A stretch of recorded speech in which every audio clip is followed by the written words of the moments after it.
modeling to acting? How did that begin?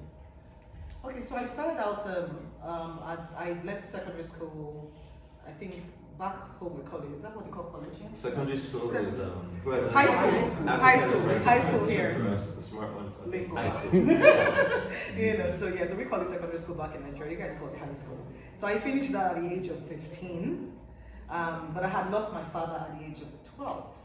You see, so it was a very big thing for me. It was a defining time in my life.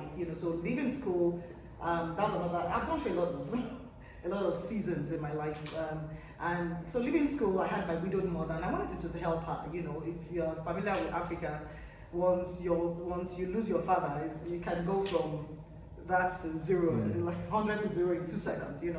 There's almost never any kind of support. Yeah, the male figures in African societies are such a They're big usually the biggest part of everything. So when they fall apart, virtually everything else falls apart. And I'm the first of my siblings. How many siblings? I have 2 other siblings, 2 boys. Okay. And I'm way older than them. I'm like 7 years older than the next one. Yeah, so when my father died, they were really little, So I left school and I felt like, okay, I have to take responsibility now, help my mom and maybe she becomes the father and I become the mother. That was the only way, because I didn't have the luxury of being a teenager, and doing all the things teenagers do. I just had to be a mom. And so the first thing I thought about is I need to make money. And so leaving school at the time, there was no other way to make money. Nobody was going to employ me,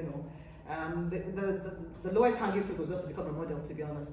And so there was a guy in my neighborhood at the time. He was the Mr. Big shaving stick and everything. He was on the billboards and everything. And he said, Omotola, back then in those days, you were very skinny, long legs and all that, luxury thing that we have as girls. It's like you would do well as a model, And so I went with him and I got a job as a model, luckily. And so from there, I went with another friend whilst we were waiting for for auditioning, who was going for an audition for a movie.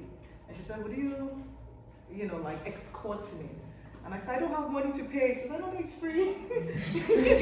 And I was very broken. I was very broke back in it. I was like, okay, if it's free, let's go. And so we went and then we auditioned and she didn't get the part, but I got it.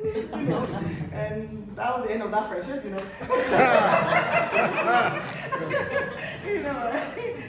So that was my transition.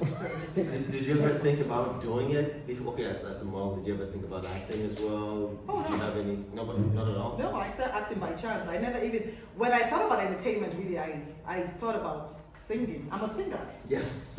So when I ever pictured myself, internationally as an entertainer, because I always had dreams back in the days, I actually saw myself doing it like Mariah Carey.